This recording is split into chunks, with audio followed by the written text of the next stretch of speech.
In this video, I'm going to show you exactly how we book around 30 qualified meetings per month for a B2B tech firm using Facebook ads. And more importantly, I'm going to walk you through the system behind it. It's not going to be theory or, high-level strategy. I'm going to get into the specifics and walk you through the ads, the funnel, and the back-end process that actually gets meetings to show up that want to close. So let's go ahead and dive into things. Now, before I do, I just want to obviously show you guys some of the KPI tracking here. I've blurred out the name just for the sake of anonymity. And here you can see from the actual total spend, we've spent around $11,892, and they have booked 81 book calls. So their average cost per call is about $146 right now. Hence how they're able to book 30 meetings. So not only are they able to book 30 meetings, but they actually know how much they want to put in, but they actually know if they put $146, they can get a meeting. And so having that predictability when it comes to knowing what it takes to actually book a meeting allows you to scale your business at the pace that you want. Now that we've seen that, let's go ahead and talk about why most B2B tech ads fail and what we do with our process to make sure that they don't. So a lot of people will start with the copy or the creatives or the targeting before actually understanding clarity around who they're speaking to. And that's why they get low quality leads, they get no-shows, they get demos with people who just don't buy. So my biggest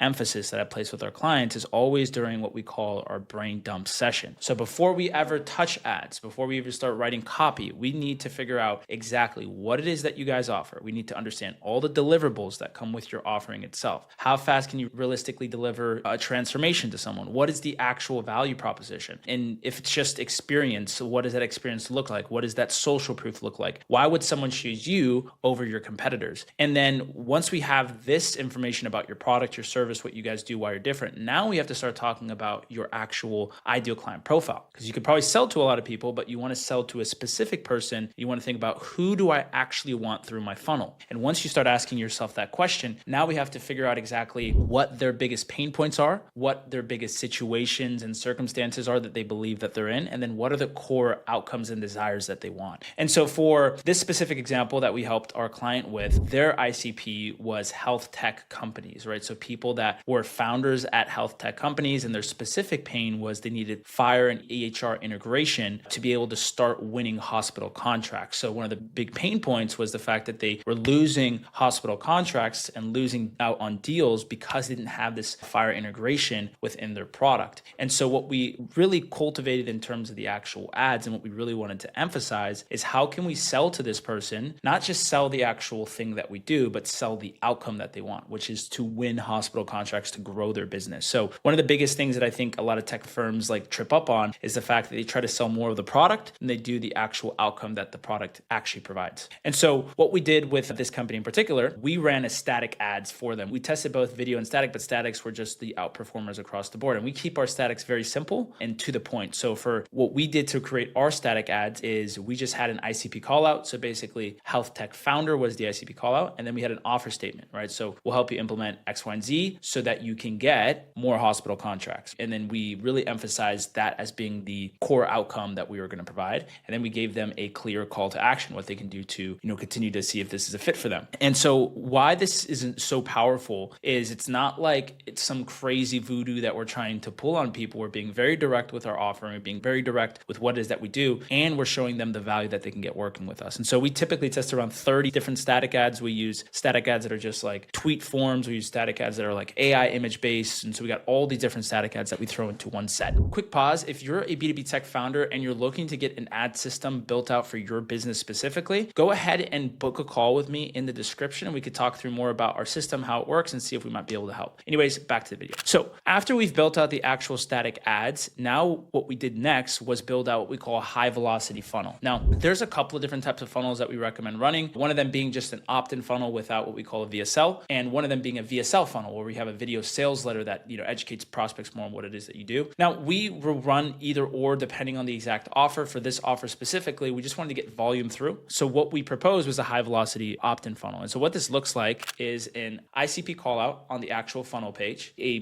primary benefit like a main headline, a sub headline, and then a call to action in terms of, hey, this is what we do, book a call with us. And then after that call to action, we also sell the session, which is, hey, here are the key benefits that you'll receive from even just joining our session. And then after someone clicks on that call to action button, we take them to a Typeform qualification question. So we want to make sure that the people that are coming through the funnel aren't just people that are, tire kickers that are never going to buy, they don't have the budget. So we filter out for, first of all, ICP, making sure that the right person. So are you a health tech founder? What stage of your company are you at? And then secondly, we ask them directly, like, hey, if you saw the ROI in terms of our services, would you be willing to invest at least X amount into our services? So what this does is, first of all, it qualifies them at a baseline level that they have the actual budget and that they have the actual authority so that you can, have them make a decision if they want to work with you. So that's what happens to the Typeform itself. Then it gets brought to a Calendly page, right, where they're able to book a call. Now, on that Calendly page, as soon as someone books a call, they get routed to what's called a thank you page. And this is where we begin our propaganda machine, right? Because the time before somebody actually shows up to the call, between the time that they book a call, is the most important time to pre-frame them and educate them and handle their objections, so it makes the salesperson's job a lot easier. So what we do with this client specifically is we have a thank you page that has a confirmation page video that talks about, first of all, what they need to do before the call, making sure that they confirm the actual invite itself, as well as sets the expectations to the other videos that are on the page. And the other videos on the page are 6 FAQ videos that answer objections before the call. So what we did for them is we got the most commonly asked questions that people are coming to sales calls with, and we just had our founder record a video for each of those individual topics. And what that does is it helps build trust before the call, and it helps pre-handle a lot of the objections so that the salesperson doesn't have to. And then after those 6 FAQ questions, we then have an expectations video, which what it's like working with you guys, what that looks like, the process you take them through, the onboarding, so that they can start to imagine the ability to work with you and start to build up trust and credibility with you itself. Now, after someone books a call, we also layer on that a 9-step email sequence. Now, in this 9-step email sequence, it's doing the same thing, right? It's educating prospects on what it is that you do. It differentiates your product from your competitors, and it's pre-handling all the objections. So this is what is going to allow you to, first of all, get more people to show up for your call and also to get more people to buy from you. This is a big part that a lot of people overlook because they don't put enough emphasis on exactly the pre-call process. Now, that's just what we do on an automated basis that happens in the background. What we also do is have all the people, and for this client specifically, making sure that they're confirming these calls and texting them before them so they can continue to build that trust. So one of the things that we always recommend is as soon as someone books a call, hopping on the phone, calling them within 5 minutes so that you can immediately confirm them, make sure that they're coming up to the call, making sure that they got it on their calendar invite. They don't respond, sending through an SMS as well. And then the second thing that we have everyone do is send a connection request on LinkedIn. What you're doing is you're trying to build as much trust before the call, show them that you're a real person, show them that you exist, that you have a social media presence. It's just going to help build trust across the board. And so it's one of those things that you want to make sure that you're emphasizing and you're using so that your show up rate isn't just luck, it's actually engineered to get people to show up for your calls. And so that's really the process that we took them through and our clients through, that what they're still currently running to book 30 meetings a month. And, at this point, they've already closed a deal. They got like 6 active deals in the pipeline. They have like $1 million